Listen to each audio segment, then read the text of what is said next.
네, 자료 제출 요구인데요. 대검찰청이 김영한 충북도지사 불기소 결정서 제출을 거부했습니다. 명예와 사생활을 침해할 염려가 있어서라고 하는데요. 저는 납득하기가 어렵습니다. 이게 제가 충북도지사의 개인적인 문제에 대한 형사 처리 결과를 알려달라고 하는 것이 아니라 이 참사를 막기 위해서 공적 책임을 다했는지를 점검하기 위해서 이 공적인 업무에 대한 그 불기소 결정서를 제출해달라고 한 것입니다. 근데 이게 어떻게 명예훼손일 수 있고 이게 어떻게 사생활 침해입니까? 그 불기소 처분도 사실 굉장히 미심쩍은데 국정조사를 하는 과정에 불기소 처분서도 제출을 안 하는 건 결국에는 지역검찰이 도지사 관련 눈치만 본다라는 것을 스스로 자인하는 꼴이라고 생각합니다. 반드시 제출해야 되고요. 이 지하차도, 궁평 이 지하차도가 침수할 때까지 김영한 도지사 수차례 위험 상황을 전파받고도 아무 조치도 하지 않았습니다. 이 도민들의 생명과 안전을 지킬 의무를 외면한 도지사가 혼자 무혐의 처분을 받은 이유를 국민들 모두가 납득하지 못하고 있습니다. 그래서 이 국정조사의 목적이 참사의 원인과 책임 소재를 낱낱이 규명하는 데 있기 때문에 이 불기소 결정서는 책임 소재를 규명하기 위해서 가장 기본적인 자료들 중에 하나입니다. 이 국민의 생명을 최우선으로 하겠다라고 하는 새로운 정부가 출범한 이후에 치루어지는 오송참사 국정조사인 만큼 제대로 진행이 되어야 되고요. 그러기 위해서는 이 도지사에 대한 기본적인 자료가 제출이 되어야 합니다. 오늘 오전 회의 마치고 오후 회의 시작하기 전까지 대검찰청에서 이 불기소 결정서 반드시 제출할 수 있도록 위원장께서 조치해 주시기를 요청드립니다. 네. 한꺼번에 제가 또 정리하도록 하겠습니다. 우선 이현희 의원님. 예, 우리 존경하는 용해 위원님하고 비슷한 취지의 자료 요청인데요. 검찰의 국회 무시, 국민 무시 행태가 여전히 개선되고 있지 않습니다.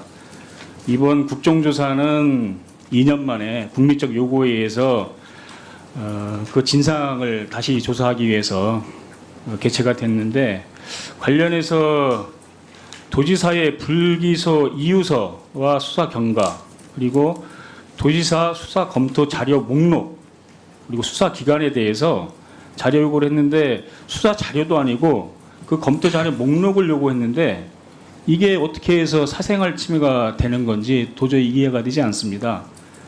검찰에서 이번 그 회의 끝나기 전까지 이 김영한 도지사 불기소 이유서에 대한 그 자료 목록 이런 것들을 제출해 주실 것을 위원장님께서 강력히 좀 지도해 주시기 바랍니다.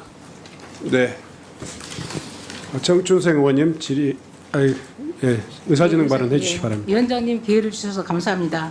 같은 취지의 내용입니다. 이번 사건은 중대재해처벌법이 제정이 되고 나서 시민재해 관련된 첫 번째 기소 사건입니다.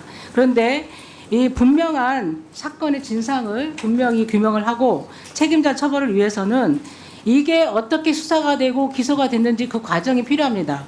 우리 의원실에서도 불기소 이유 통지서를 제출할 것을 요구했지만 사생활 침해할 염려가 있다는 이유로 대검은 제출을 거부하고 있습니다. 심각하게 국회의원들을 저는 무시하고 능욕하는 일이라고 생각합니다. 국회 증감정법에 의하면 국가안보, 특히 극히 예외적인 사유를 제외하고는 원칙적으로 모두 자료를 제출하도록 되어 있습니다.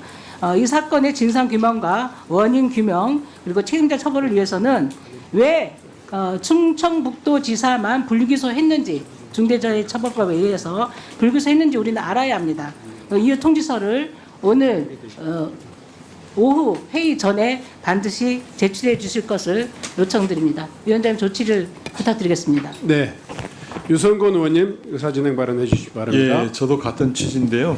불기소 결정서를 반드시 회의에 공개되고 그것을 가지고 논의가 좀 필요하다는 생각입니다. 그래서 요청을 드리고요. 두 번째로 이제 그날 충북도지사의 행적에 대해서 그 시계열로 정리해서 자료를 제출해 주시기 바랍니다. 네, 마지막으로 우리 이광희 의원님.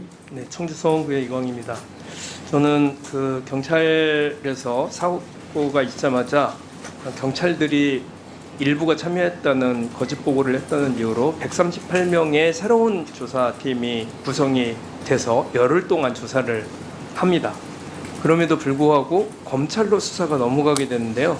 그러면 열흘 동안 했었던 수사 기록이 남아 있는데 그 수사 기록을 주지를 않네요. 그리고 그 수사 기록하고 그 다음에 경찰 쪽에서 검찰로 넘어갔었던 그 사건 의견서, 그 다음에 수사 기록 요거를 좀 주시기를. 그래서 그 의문이 풀려야 왜 경찰이 아니고 검찰이 이 수사를 담당하게 함으로써 김영환 도지사와 이범석 시장이 중대재해처벌법 수사에서 빠지게 됐는지를 알 수 있는 결정적 자료라고 생각을 하기 때문에 요 자료를 좀 주시기를 부탁드립니다.